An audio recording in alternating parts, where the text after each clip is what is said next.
Love reading para sa Aries Collective for this week.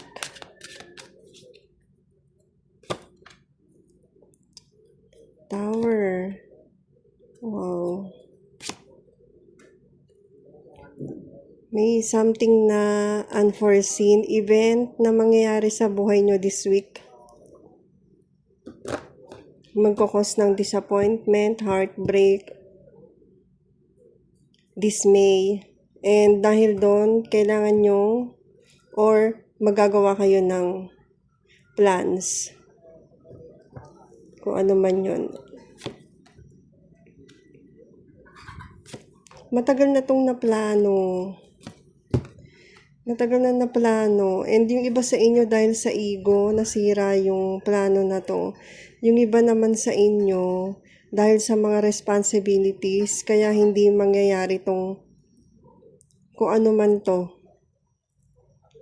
na nagkaroon ng distraction. Ano yung challenge? Challenge about this.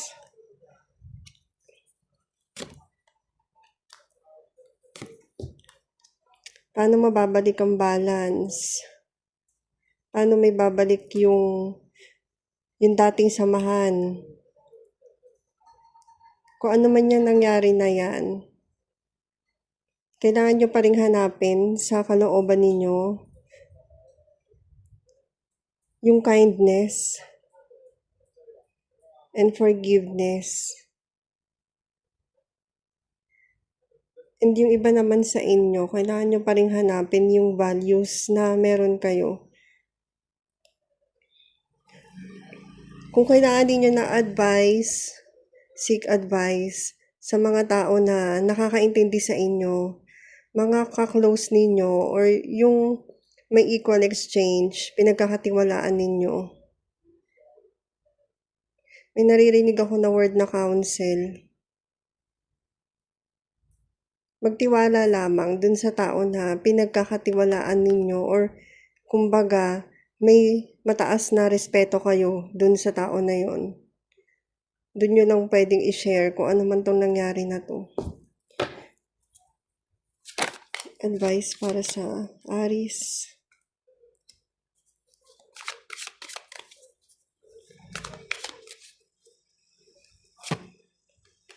Hindi. Bukod siya dito.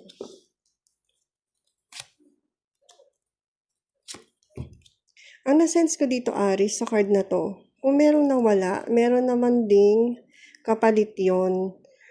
For now, kailangan ng transformation dun sa sitwasyon in general and sa emotions. Kung paano kayo nakikipag-communicate or paano ninyo hinahandle yung ganitong sitwasyon, kailangan ng pagbabago. And in time, marireach mo din yung inner peace. Pero sa ngayon, iwasan muna, huwag makipag-away, huwag makipagtalo, huwag nang makipag-argue. As much as possible, find peace. Okay? Thank you, Aries.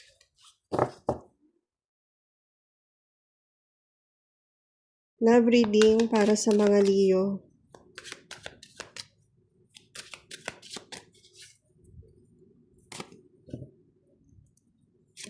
May new beginnings pagdating sa love. Pero it's up to you kung bibigyan mo na ng time to. Napaka-direct naman na message galing sa Leo. Para sa Leo. May mag-o-offer ng love. Uy, King of Cups. Sino yan? Magiging masaya ka sa pag-approach nitong tao na to. Or pwede namang Leo, ikaw to dun sa person mo.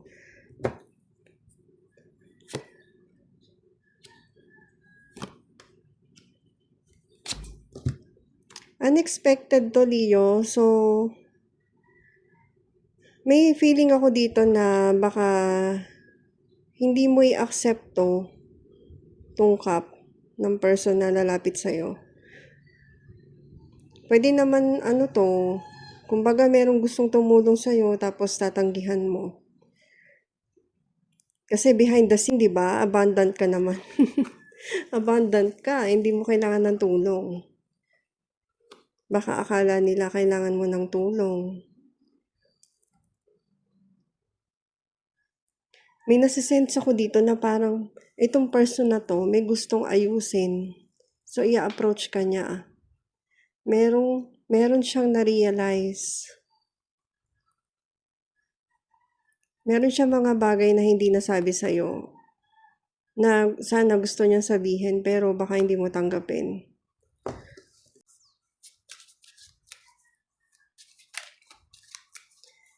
Baka tanggihan mo to, Leo. Hindi mo alam yung other side nun na pwedeng maging abundant yung connection ninyo nitong tao na to.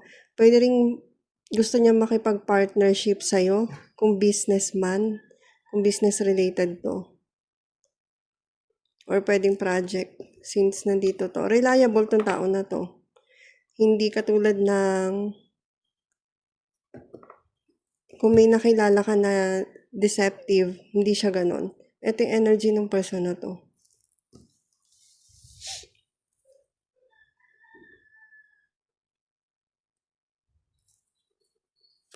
Meron kang hindi nakikita sa sitwasyon na to na kailangan buksan mo yung mata mo para ma-realize mo.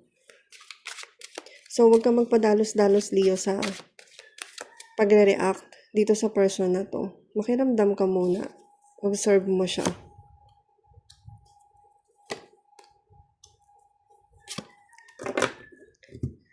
Itong tao na to, gusto ko niya i-approach na may baon siyang love.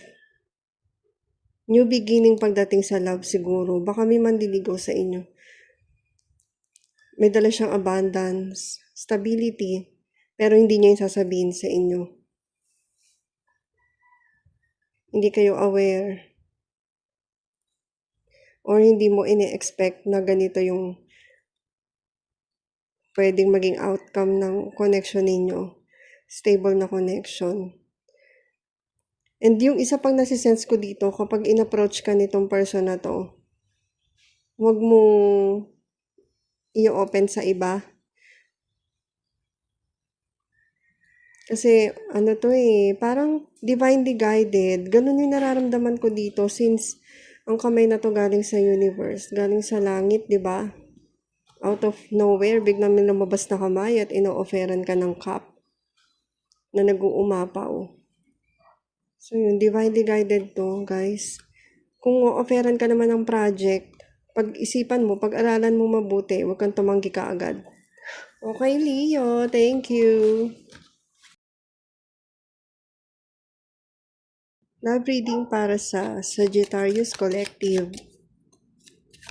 Sagittarius.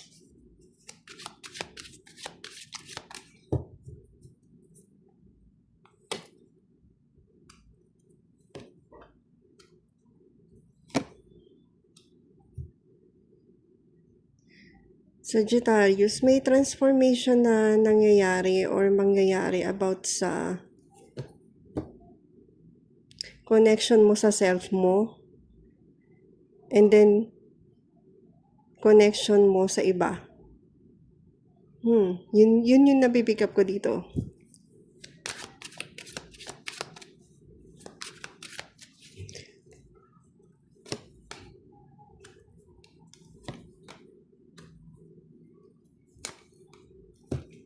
Nandito ka sa energy na gusto mo maging masaya. And ikaw yung hahanap ng opportunity na yon. Nandito ka ngayon, dadating ka sa energy na magda-doubt ka.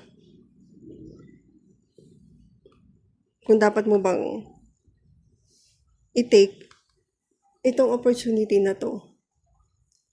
Yung iba sa inyo may nag-end na connection. Pero meron kayong gustong i-approach na related sa future ninyo.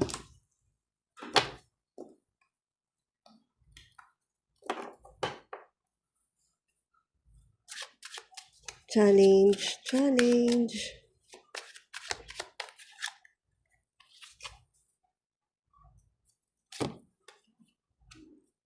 Ino-overthink mo to.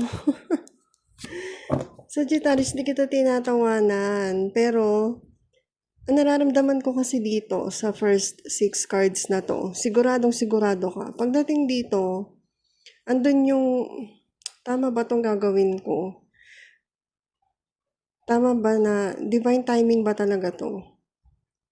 Tsaka ka nagda-doubt. Dito medyo pa eh. Tapos dito, nakita ko to, mas nag-doubt ka na. Matagal mo na dapat to ginawa, Sagittarius. And Wheel of Fortune nandito na.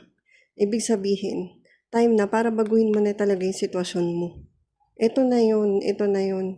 Yung nararamdaman mong call. So, ikaw na lang. Sasagutin mo na ba yung call na yan, na pagbabago? Makakaasa ka na mapagkakatiwalaan mo tong desisyon na to. Yun ang napipick up ko.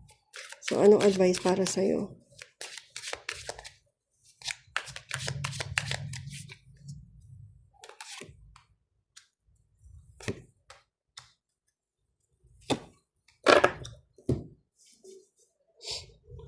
Kung ano man yung plano mo, wag mo muna siyang i-open sa iba. Keep things to yourself. And then, mag-proceed ka na doon sa plans mo. I-allow mo na mag-flow through you yung sagot na hinahanap mo.